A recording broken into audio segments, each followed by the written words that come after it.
Alright, hello ladies and gentlemen, and welcome back to the first 2017 episode of Under the Radar.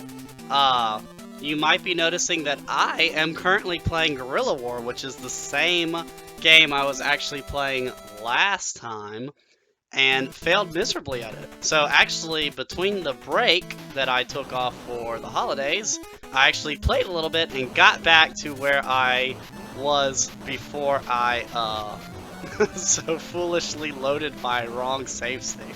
So, we are going to beat Guerrilla War tonight because we here at Under the Radar, we're not quitters, and we will not let difficult games and or our old mistakes get us down, except for all those times where we obviously let those things get us down, but not this time.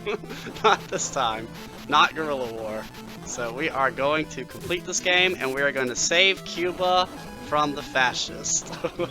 And everyone will live happily ever after. Because that's how the story goes. So yeah, this is should be the last couple levels of Guerrilla War. If you were watching last week, you'll know that this song is the intro level song, which is a pretty common tactic, especially in old school video games, to let you know that it's getting real, because, you know, oh, it's the first level, so it makes you think about your journey and, how far you've come, and, you know, all the hordes and hordes of green uniformed guys that you've had to mow down in your quest to save your island home from the evils of capitalism. Eck. So yeah, you know, when it pulls out the first song again, that you know it's getting crazy. Oh, you having trouble loading? So, I'm trying, I didn't have as much time to mess with my stream as I would have liked over the holidays because I ended up being fairly busy. But I have, changed a few things to hopefully help get things a little bit, more smooth and more clean. So, like, for example, one of the things I have currently is I have my little laptop set up right by my computer, where I'm actually watching the YouTube and Twitch streams on my little computer. So hopefully that'll help me see if there are any issues and prevent them. I mean, the problem is my little laptop doesn't have the best processing power, so I won't be able to catch mistakes or problems as soon as you see them. But yeah, you know, hopefully we'll figure some stuff out. So yeah, speaking of Under the Radar, another thing I'm planning on doing is, unfortunately, I'm going to have to cut the amount of time I do this show a week. So normally, you know, I stream 3 hours, but I'm going to change it to 2 hours. And the reason I'm doing that is not because I want to stream less, but actually, I'm going to use that extra hour that I originally used to stream to instead work on the stream. So essentially, if any of you are actually following this in real time as opposed to watching YouTube after the fact, you might have noticed that I've gotten quite behind on, you know, doing my videos. So what I'm going to do to prevent that is I'm going to do 2 hours of stream and then 1 hour of stream work. So what I mean by that is, you know, upload the icons, do the time and the highlights, research what games I want to play, things like that. So hopefully I can use that extra hour to make this a better experience for everybody. So that's my plan. So even though I'm streaming less, I'm actually doing the same amount of work. I'm going to just use that time to try to improve the quality of the show. Hopefully it will continue to get better over time. Because, yeah, especially because last time, you know, I had so many lagging problems that I wanted to blank out that hour window to do some work on it. But yeah, we'll see how it goes. Jeez. Alright, yeah, this is, you can tell this is the final level because of how fortified it is. All these guys and tanks and stuff like that. You know, I'm usually pretty good at bullet hell games, but for some reason something about Guerrilla War just makes me die a whole crap ton. Like, I'm glad that this game actually doesn't have a life system, because, I don't know if I'd ever be able to beat it. But actually, speaking of, this was probably one of the first games I ever beat in my life, actually. It was one of the first games we actually owned. And since it's, I mean, it is pretty tough, but since you have unlimited continues, it doesn't have that sort of Nintendo hard that a lot of other games at the time had. Because even though you'll die a lot, at the very least you can continue. It doesn't set you back at the beginning of the game when you die, like a lot of other games at the time did. But this is definitely not going to take us the whole show tonight to play this. So I have another game lined up to play afterwards, which I'm thinking should be pretty fun. But if you're interested in that, you will have to wait until then to see. Yeah, one advantage of actually having my little laptop set up now is it'll be easier for me to change the stream title and information as I switch games. So, yeah, hopefully the whole thing should be a little bit smoother process than it was previously. But I guess only time will tell. Ah, jeez. Man, I wonder how many hostages I've killed in the course of this game. No, come on, get out of the way. Yeah, I saved him. Sorry I shot your buddy right in front of you. But, you know, that's just how it goes in Guerrilla War. In real life and the game, actually. Okay, that's just not fair. It's like, let me just run over my prisoner guy. Somehow managed to save him regardless. No, no, no. Ah, shoot. That's one nice thing, too, about the NES that, you know, newer consoles don't really have. In NES time, whenever the game got really difficult, it would start to lag because there was so much stuff on the screen. So it's actually a built-in difficulty curve. As things get more crazy, you have more time to react to them. Ah! Doesn't mean you're always gonna be able to, you know, survive, but we do our best here. Ah! Okay. I think I'm killing more guys with grenades at this point than I am with my normal gun. Just because they're hiding. They're being sneaky! I'm supposed to be the guerrilla warrior here. Why are they the ones being all tactical and hiding behind stuff? It's not fair. It's funny though, because I don't think their bullets are actually prevented by cover, whereas mine are. So really, they're the guerrilla warriors here, not me. I mean, I'm just kind of running through and mowing down their entire army, so it's like basically the opposite of a guerrilla war. But, you know. In this game's version of events, Che Guevara and Castro are superhuman warriors who are unkillable and mow down countless people. So it's basically like Dynasty Warriors, if any of you have ever played Dynasty Warriors, or any of the other countless warrior game spin-offs. Cuban Warrior. I mean, I guess it is Guerrilla War, so maybe it is technically a part of the Warrior series. You know, now that I think about it, that would be kind of interesting to see a military-style Guerrilla War, or sorry, Warriors game. So like Dynasty Warriors, but instead of Dynasty Warriors, it'd be like Revolutionary Warriors or something, and you'd like run around and mow down countless soldiers. Basically, it'd just be like this game, except, you know, 3D, and, you know, maybe you'd have like bases and stuff to capture. The Warriors games are always a ton of fun. Like, I played, the last one I played, I think, was Hyrule Warriors. That one was quite good. I never really got everything in there, just because there's so much to do in that game.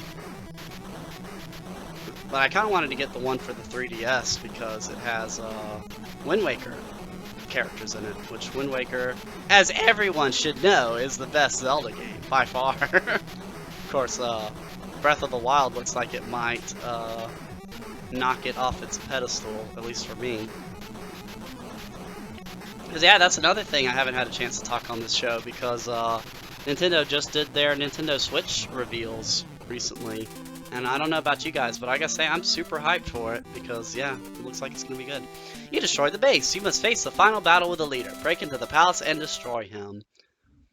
Yeah, that classic old school, you know, what is it? What's the word? I can't think of the word, but you know, where you take something that sounds bad and use a word that sounds less bad. There's a word for it. But yeah, so instead of saying kill the leader, you just say destroy, because somehow that's more acceptable than kill. Even though really, if you think about it, destroy sounds worse, doesn't it? I don't know, destroy sounds like you're ending his entire legacy. Which I guess you really are, technically, in this game. But yeah, it always sounded worse to me than kill. Jeez. You know, I feel like with the amount of green-shirted dudes I've killed, that there's gonna be nobody left in Cuba by the time I finish this revolution. I mean, it's not like I actually have an army at my back, so I'm just like wiping out the entire country. There really is no revolution, it's just me. Just me doing my thing. Blowing up all these guys. Ah!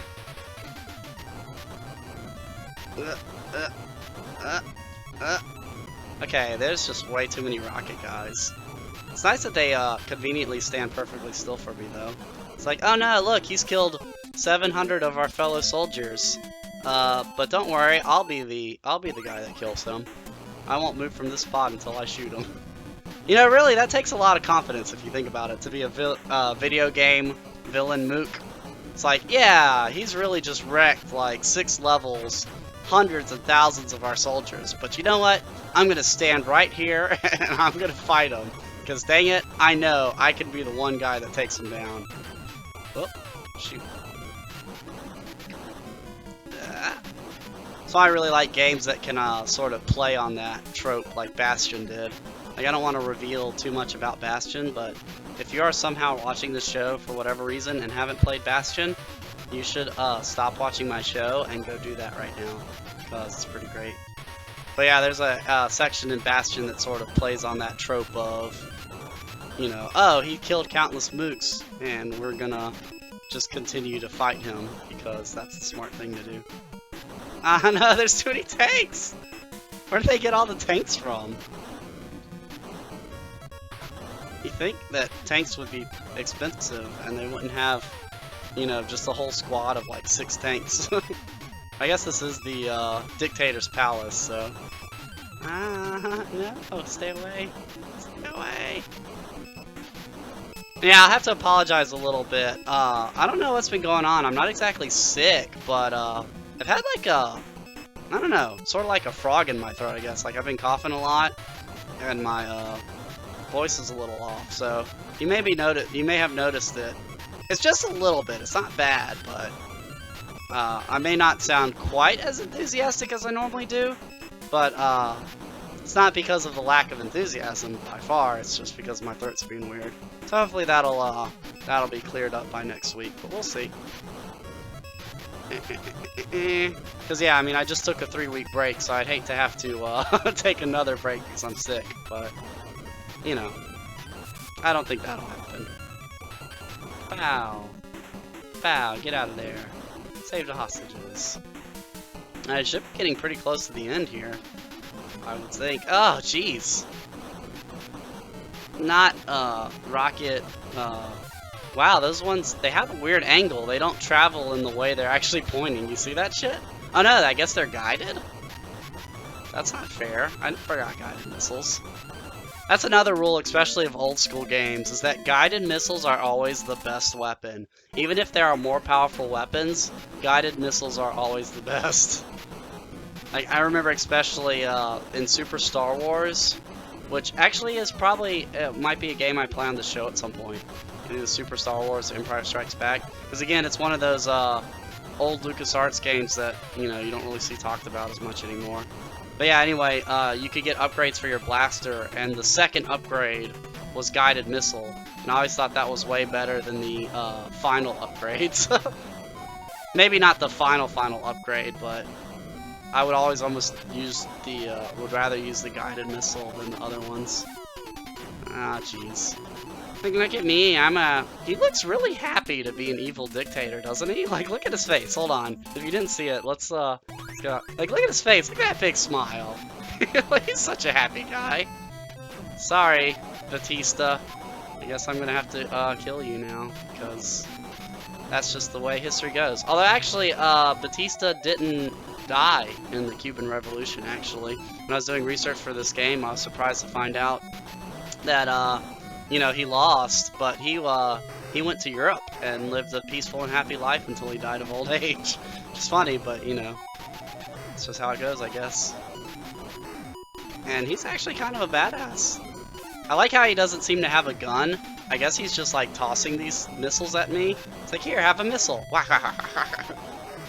He just has like a big bag of missiles, I guess, that I can't see. I don't know. Maybe it's on the back of his sprite. Jesus! I can't even really shoot him most of the time. Alright, that's okay.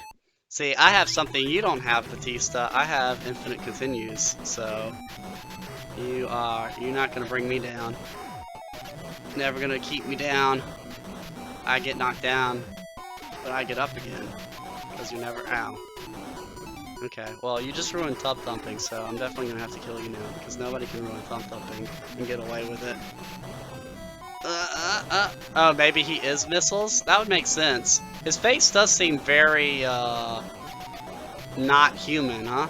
So maybe he's just secret. Okay, I guess he's just gonna stand there. Oh, I win. Oh, now I am dead. You destroyed the leader. There will be peace in the country. The long, hard battles are over. Because, of course, after the communist revolution, nothing was ever bad in Cuba ever again. Yeah, I have to comment on Batista's death, though, there at the end was pretty hilarious. After all that, he was just like, I guess I'm just gonna die now. Oh, do I have to press a button? I don't want to skip anything. Oh, okay, there we go. Guerrilla War, 1989. That was actually the year I was born. Didn't know that.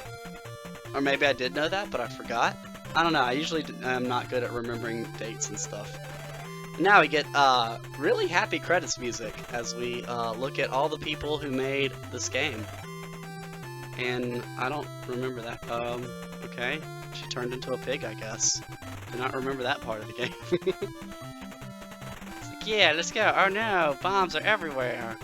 Don't worry, Castro. And then they died. Wow, why can't I do backflips in the actual game? That was awesome. Yeah, so I'd say Super Star Wars is under the radar because it's funny because obviously Star Wars is very popular. So there are hundreds of Star Wars games. So my rationalization for making Super Star Wars under the radar is that when people think of Star Wars games, you know, they think of what? X-Wing, they think of Battlefront, you know. Super Star Wars is actually probably one that even, you know, unless you're a really hardcore Star Wars video game fan, you probably haven't played. Oh, Knights of the Old Republic, obviously. You know, so there are a ton of Star Wars games that are super popular, so the less popular Star Wars games get overlooked. So I think Super Star Wars is one that actually, again, it's not super under the radar, and that's probably one of the reasons I haven't played it, but it's definitely more under the radar than a lot of other Star Wars games. Alright, well, I guess that is it for Guerrilla War, which, that was even less time than I thought it was, but hey, whatever. So, yep, that's not the end of my show, okay? So, I'm planning on continuing the stream, so if you will just hold your horses for just a quick sec, I will get the next game set up.